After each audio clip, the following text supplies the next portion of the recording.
গড়েশ্বৰৰ কাৰণে সকলো সমষ্টিৰ যিমান মোৰ উপসাংখ্যসকল আছে তেওঁলোকে মোক জোৰ দিলে যে এইবাৰ আপুনি গড়েশ্বৰৰ পৰা প্ৰাৰ্থিত্ব কৰিব লাগিব। ইয়াত মানে যিমান আমাৰ জনগোষ্ঠী আছে গোটেইবোৰে মোক কৰিলে যে আপুনি এইবাৰ ইয়াৰ পৰা খেলিব লাগিব। সেইটো কাৰণে গোটেইবোৰৰ মৰম আৰু যি দেখি মই এইবাৰ গড়েশ্বৰৰ পৰা প্ৰাৰ্থিত্ব দিছোঁ, অল ইণ্ডিয়া তৃণমূল কংগ্ৰেছৰ ফালৰ পৰা দিছোঁ আৰু আশা কৰিছোঁ যে মোক গোটেই সমষ্টিৰ ৰাইজে নিজৰ ভাইটি বুলি, নিজৰ ঘৰৰ ল'ৰা বুলি এইবাৰ ভোট দিব। কংগ্ৰেছৰতো ইয়াত প্ৰাৰ্থিত্ব কোনো নাই।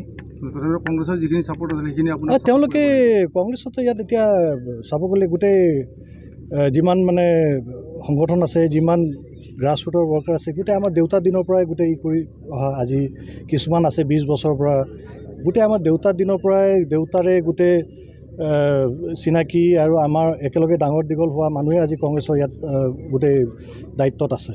মই ভাবোঁ তেওঁলোকে মোক সমৰ্থন কৰিব। হয়, আপোনাৰ দেউতা প্ৰাক্তন মন্ত্ৰী আপোনাৰ লগতে আছে, প্ৰথম বাহাদুৰ চৌহানৰ আপুনি সন্তান। হয়, আপুনি কি ক'ব, আপোনাৰ দেউতাৰ প্ৰভাৱ পৰিব নেকি আপোনাৰ নিৰ্বাচন? 100% পৰিব। দেউতাৰ পূৰা আশীৰ্বাদ আছে মোক আৰু তেওঁৰ বিশ্বাস আছে যে এইবাৰ গড়েশ্বৰত তৃণমূল কংগ্ৰেছৰ প্ৰাৰ্থীয়ে জয়লাভ কৰিব। মূল প্ৰতিদ্বন্দ্বী আপোনাক কোন হ'ব? মূল প্ৰতিদ্বন্দ্বী মোৰ এই বিষয়ে দেউতাই আপোনাক অলপ ভালকৈ অৱগত কৰাব। মূল প্ৰতিদ্বন্দ্বী বুলি কওঁতে আজি যিটো গড়েশ্বৰত প্ৰতিদ্বন্দ্বী বুলি ক'লে UPPLও যথেষ্ট শক্তিশালী গড়েশ্বৰত আৰু BJPও আছে। BJPৰ যিজন আমাৰ ভিক্টৰ, মোৰ অতি মৰমৰ ভিক্টৰ, আমাৰ পুৰণা সম্পৰ্কও আছে, কিন্তু ৰাজনীতিততো আৰু এতিয়া আমাৰ ভাই ককাইৰ মাজতে ৰাজনীতিত প্ৰতিদ্বন্দ্বিতা হয় যেতিয়া ভিক্টৰেও পাব, নোপোৱা নহয়। কিন্তু যিটো ধৰণে আগত আশা কৰিছিল BJPয়ে, সেই ধৰণে আজি বিশেষকৈ গড়েশ্বৰ সমষ্টিত তেনেকুৱা নহয় বুলি মই একেবাৰে নিশ্চিত। গড়েশ্বৰৰ বিভিন্ন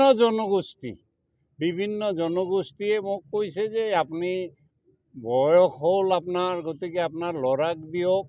কংগ্ৰেছত আছিল, কংগ্ৰেছে CPMক এৰি দিলে, কিন্তু CPMৰ আমাৰ এই অঞ্চলতো নাই, গড়েশ্বৰ অঞ্চলতো নাই।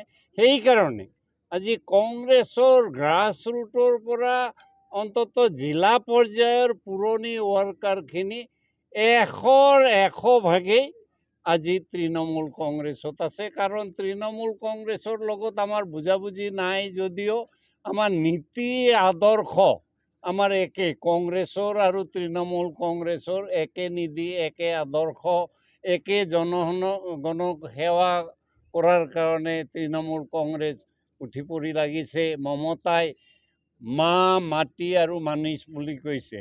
নিজৰ মাটি, আমাৰ মাতৃভূমি আৰু জনসাধাৰণ আৰু দেশ, এইখিনিক লৈয়ে তৃণমূল কংগ্ৰেছৰ সৃষ্টি হৈছে।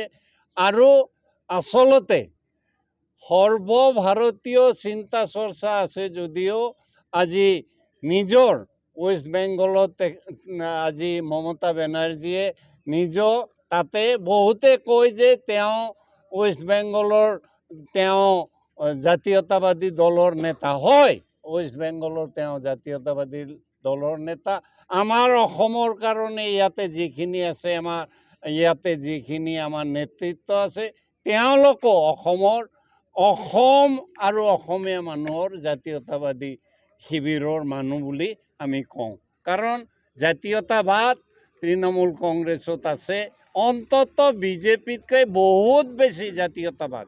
BJPয়ে এটা ছেকশ্যনক বাদ দি অসমক ভাল পাওঁ বুলি কয়, কিন্তু তৃণমূল কংগ্ৰেছে সকলো জনগোষ্ঠীক লৈয়ে অসমখন গঢ়াৰ চিন্তা কৰিছে।